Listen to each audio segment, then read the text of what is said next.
AP మంత్రి నారా లోకేష్ మాట్లాడుతున్నారు. Live చూద్దాం.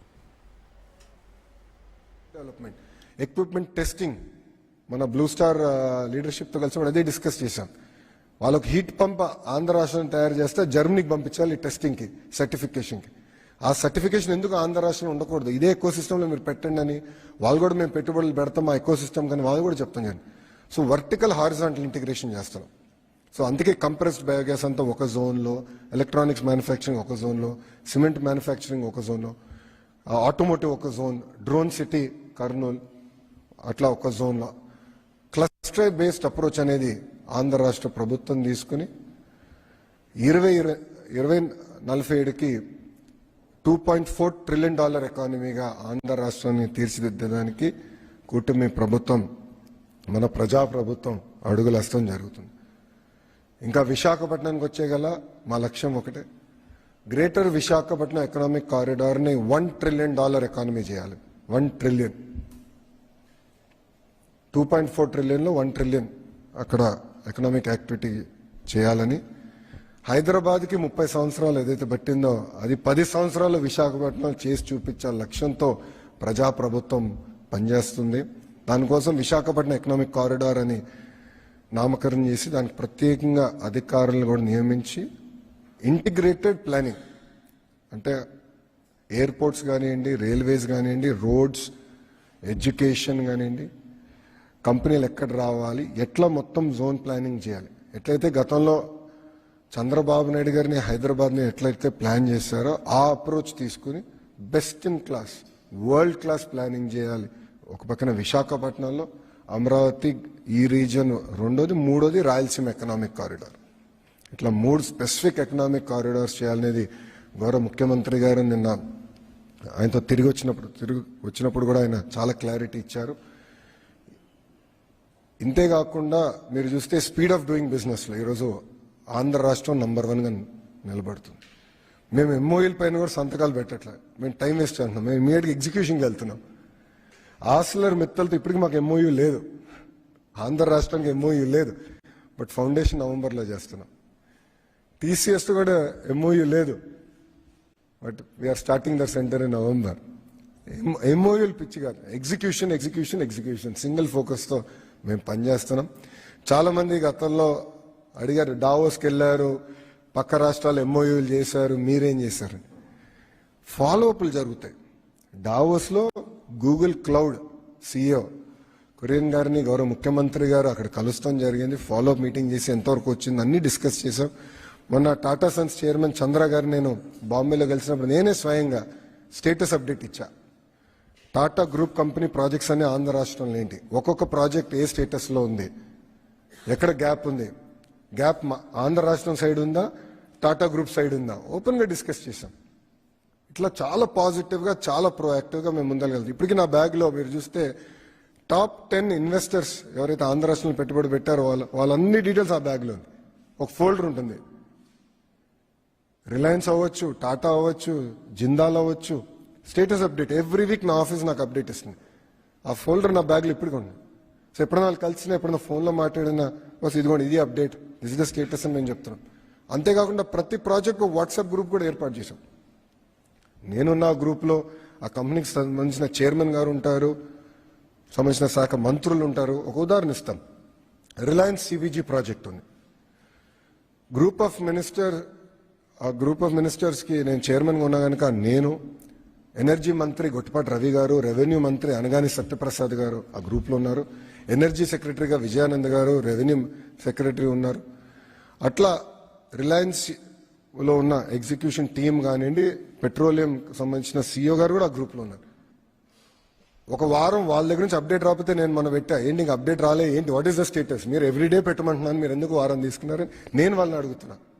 ఎందుకంటే బాబు సూపర్ 6లో మేము ఇచ్చిన తొలి హామీ 20 లక్షల ఉద్యోగాలు మేము కల్పిస్తాం, బోత్ ప్రైవేట్ అండ్ గవర్నమెంట్ రంగంలో ఇచ్చిన ఫస్ట్ ప్రామిస్. దానికి మేము ఇప్పటికీ కట్టుబడి ఉన్నాం, అహర్నిశలు కష్టపడుతున్నాం, ఎక్కడ కానీ ఇబ్బంది లేకుండా చేయాలని లక్ష్యంతో మేము పనిచేస్తున్నాం. ఆ 20 లక్షల ఉద్యోగాలు కల్పిస్తాం. ఒక IT రంగంలోనే ఒక ఛాలెంజ్గా నేను తీసుకున్నాను, 5 లక్షల ఉద్యోగాలు కల్పించాలి. IT అలోన్ ఒక ఛాలెంజ్గా తీసుకున్నాను. అండ్ రాబోయే రోజుల్లో మీరు చూస్తారు ఎవ్రీ వీక్ అనౌన్స్మెంట్స్ ఉంటాయి. ఎందుకంటే చాలా కష్టపడ్డాం, ఈ 17 నెలలు అహర్నిశలు కష్టపడ్డాం.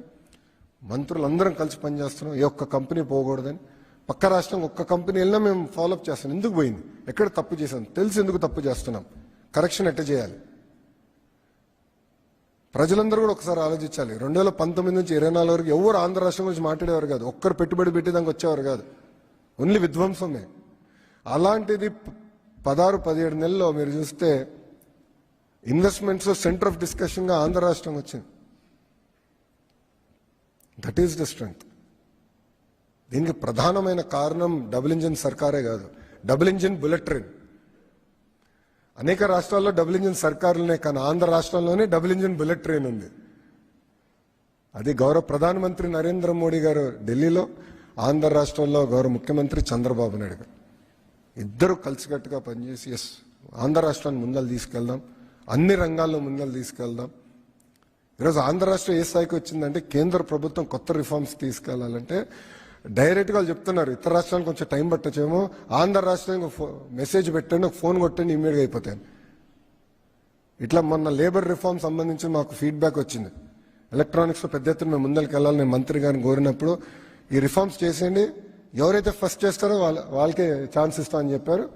15 రోజుల్లో చేసి చూపించాం, మేము 15 డేస్లో చేసి చూపించాం. ఇట్లా కష్టపడుతున్నాం. కానీ ఇదంతా సాధించాలంటే ప్రజల సహకారం కూడా చాలా చాలా అవసరం.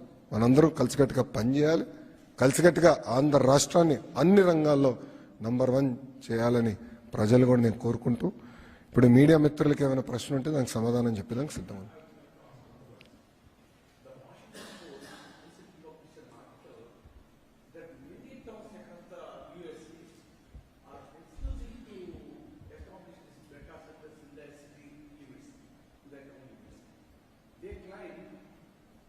Consumes lot of power first.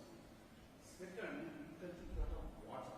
It needs lot of water to cool down the country. So they have taken unanimous decision in their council meetings not to entertain data centers in their city limits, their town limits.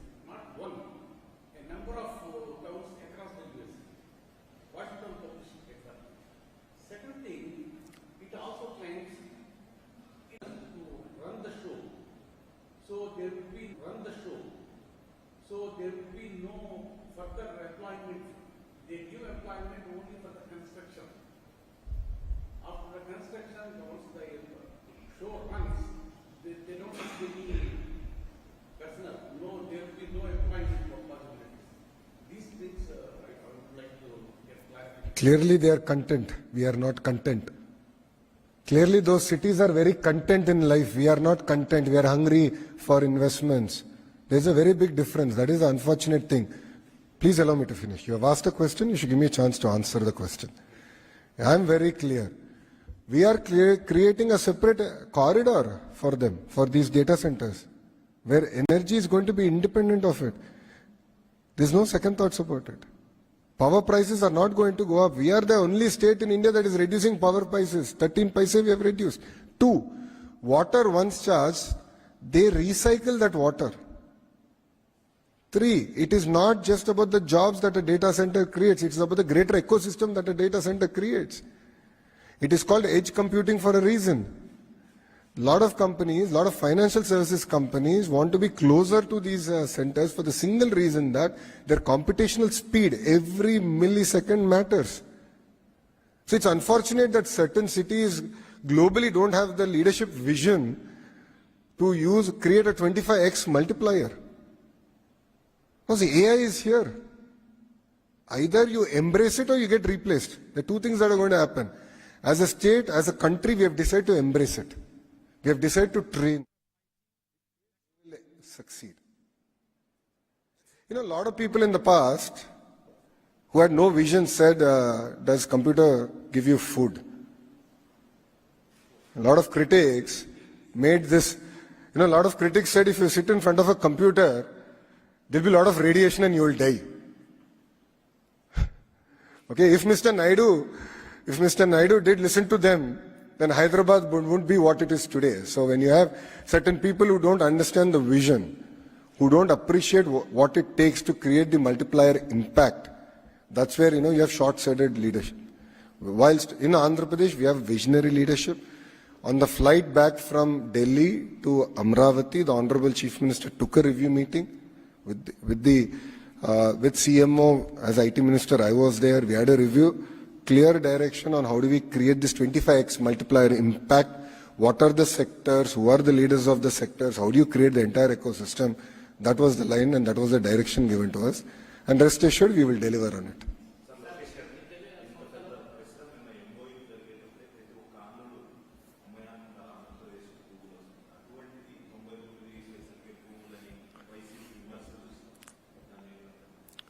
అంటే మీరు అది వైకాపాని ప్రశ్నించాలి. నన్ను అడిగితే నేను సమాధానం అడిగి చెప్పగలుగుతా కదండి. మొన్న కౌన్సిల్లో బొత్స గారు మాట్లాడుతూ కంపెనీలు మీరు రూపాయికే ఇస్తున్నారు భూములు అంటే నేను చాలా స్పష్టంగా చెప్పింది రెండు సంస్థలకు మేము ఇచ్చాం. ఒకటి టీసీఎస్, రెండోది కాగ్నిసెంట్. ఇది కాకుండా నేను ఎవరికైనా ఇచ్చుంటే నాకు మీరు నిరూపిస్తే ఇదే ఫ్లోర్ పై నేను రాజీనామా చేస్తానని సవాల్ కూడా చేశాను. ఆయన ఏం మాట్లాడలేదు. సెకండ్, ఆయన ఛాలెంజ్ చేశా, ఈ సంస్థలకి ఇస్తాం తప్ప మీరు చెప్పండి అంటే ఆయన ఏం మాట్లాడలేదు. ఆయనకి తెలిసి ఇది మంచి నిర్ణయం అని ఏం మాట్లాడలేదు. వీడియో కూడా ఉంది, ఇట్స్ ఆన్ రికార్డ్. 25,000 ఐటీ ఉద్యోగాలు అనేది it creates an economic impact north of 15,000 crores. 15,000 crores economic impact was 25,000 jobs. So it matters, everything adds up. So ఒక పక్కన టీసీఎస్, కాగ్నిసెంట్, యాక్సెంచర్ ఇట్లా అనేక కంపెనీలు తీసుకొస్తున్నాం, జీసీసీలు తీసుకొస్తున్నాం, ఇంకో సైడ్ డేటా సెంటర్స్ తీసుకొస్తున్నాం. We're building the entire ecosystem. It is not about one company, one investment. మీరు దయచేసి గమనించండి, మొత్తం ఎకో సిస్టమ్ బిల్డప్ చేస్తున్నాం. ఇప్పుడు చాలా మంది రహేజాస్కి గతంలో హైదరాబాద్లో knowledge, I think it's called knowledge city, ఎందుకు ఇచ్చారన్నారు చాలా మంది ప్రశ్న ఇచ్చారు. ఇప్పుడు ఎంతమంది పనిచేస్తున్నారు తెలుసా ecosystem? 1 lakh IT people are working. ఆనాడు క్రిటిక్స్ మాట ఎన్నుంటే 1,00,000 మందికి ఉద్యోగాలు వచ్చేది కాదు స్వామి ఈరోజు. So it takes a certain amount of vision. అది గౌరవ ముఖ్యమంత్రి చంద్రబాబు నాయుడు గారికి ఆ విజన్ ఉంది కనుక మేము పనిచేయగలుగుతున్నాం.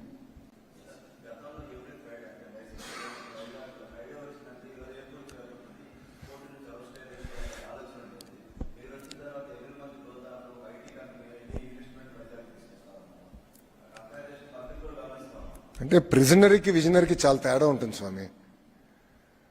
ఇప్పుడు విజనరీకి ఏంటంటే ఆంధ్ర రాష్ట్రాన్ని ఎట్లా ముందలు తీసుకెళ్లాలి, తలసరి ఆదాయం ఎట్లా పెంచాలి. మీరు ఒకసారి చూడండి, 1998లో అనుకుంటా ఆనాడు మెకన్జీని తీసుకొచ్చి విజన్ 2020 అని క్రియేట్ చేశారు చంద్రబాబు నాయుడు గారు. విజన్ ఉమ్మడి ఆంధ్రప్రదేశ్. చాలా మంది ఎగతాళి చేశారు, ఈయన విజన్ 2020 అంటున్నాడు, ఏమవుతుంది, ఈయన ఉంటాడు అప్పటికి, ఇట్లా అనేక మంది ఎగతాళి చేశారు. Look at Hyderabad today, boss. Compare Hyderabad to Chennai. Compare Hyderabad to Bangalore. ఈరోజు హైదరాబాద్లో ఇంత వైబ్రెంట్ ఎకో సిస్టమ్ వచ్చిందంటే దానికి కారణం ఆ విజన్. ఐఎస్బి వచ్చిందంటే కారణం ఆ విజన్. Outer ring road